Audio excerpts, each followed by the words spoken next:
Friends, welcome back to the 2015 LA Auto Show and the California Republic. So far, you and I have looked at a very fancy car from Italy. We've looked at a new Cadillac, we've looked at a new Buick. Now we need to look at something that's sort of homegrown here in the California Republic, the Mazda CX-9. Now, if we're really being honest, you and I, we love Mazdas, but we love small Mazdas, ones with folding tops. We even like Mazda 3s, but this hasn't been that exciting, and we haven't driven it in the past.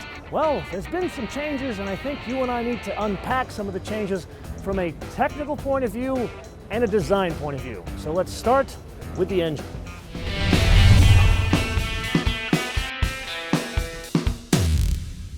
Okay, so you guys remember a couple of years ago when Mean Gene put a Mazda 6 up on the rack, and he basically explained SkyActiv to you. Normally when car manufacturers come up with these like fancy marketing terms, it's usually kind of a pile of BS to kind of say the same thing. Well, SkyActiv, it's really nothing short of an entirely new way of building a car. And the whole concept is to make the car lighter in weight so you don't need as much power or stopping power to do the same thing you do with other cars.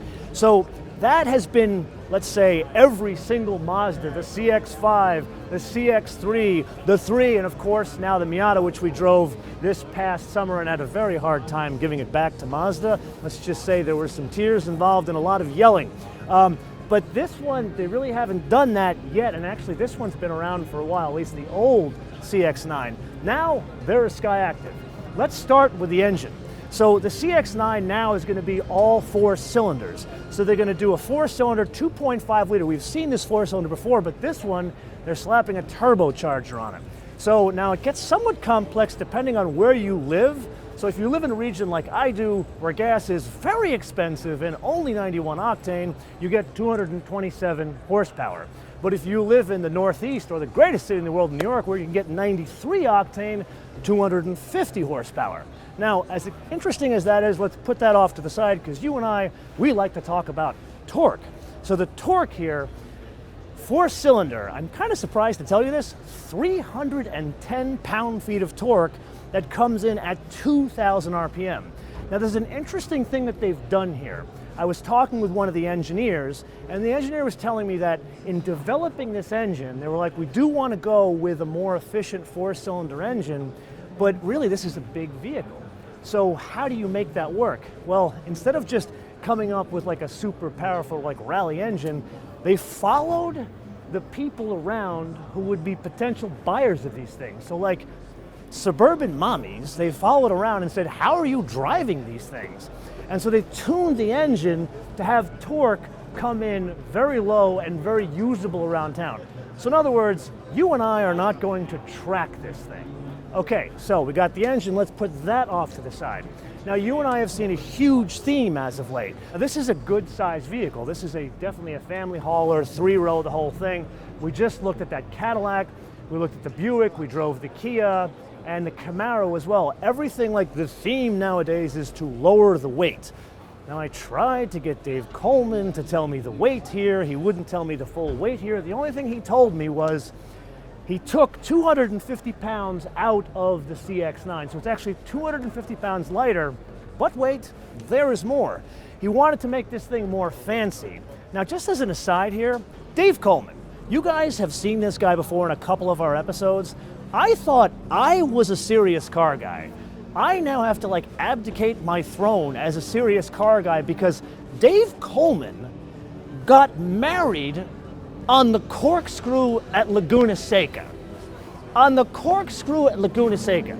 I mean, if that is not the coolest car guy thing in the world, I don't know what is. Anyway, I digress. Let's get back to the car that he built. So the 250 pounds, it comes out of things like making the chassis or making the sub-assemblies straighter as opposed to like going over certain joints and that kind of stuff. By making them straighter, it makes it stiffer and then it makes it lighter because you physically have less mass. If you want to know more about this, go back to the Mean Gene film where he actually shows you this in the Mazda 6. But now this 250 pounds taken out, they actually put an additional 50 pounds in the car to make it quieter. So that's NVH to the car people. So the idea was to make it quieter, but also make it a more fun to drive car. So now if we're gonna make it quieter, let's take a look at why we're making it quieter, and that is the inside of the car. If you watched our CX-3 episode, I shared a bit of a dirty little secret with you guys.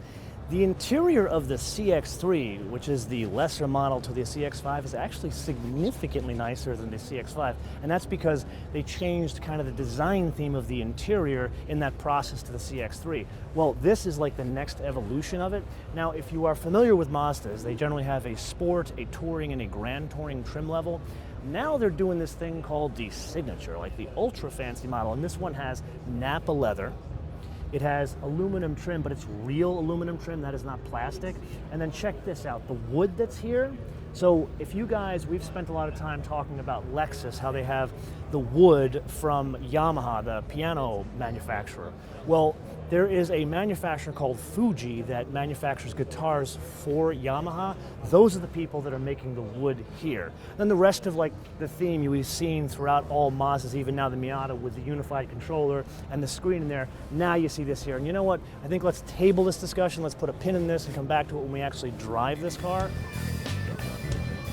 Okay, so that's the business end of the CX-9, but frankly, I'm more excited about the idea of how Dave somehow got 310 pound-feet of torque out of 2.5 liters of 4 cylinders, and that's kind of crazy. But we'll put a pin in that, we'll come back to it when we drive it. I'm sure Dave will come on the show and he'll tell us what he did to make that all happen and all the SkyActiv stuff here. But until then, I want to leave you guys with a question. This is a stupidly competitive segment. Think about what's out there. There's a Ford Explorer, there's the stuff from GM like the Acadia, the Enclave. I know that's actually an older design, but it still sells incredibly well. And then now Mercedes is getting into this stuff, and of course there's the Acura MDX, which is like the perennial favorite in this area. So my question to you is this.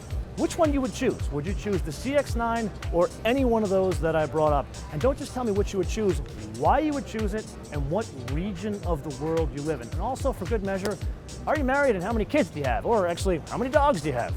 So let me know in the comments below or via our social media, MotoManTV one word, MotoManTV one word, Facebook, Twitter, and Instagram. And with that, I want to leave you with two things. Number one, make sure you are following us on Facebook, Instagram, and Twitter for more pictures, updates from the 2015 LA Auto Show. And make sure you download our fancy new application from Apple iTunes or Google Play. Until we find some other car like a Mini or maybe a Mercedes, bis später.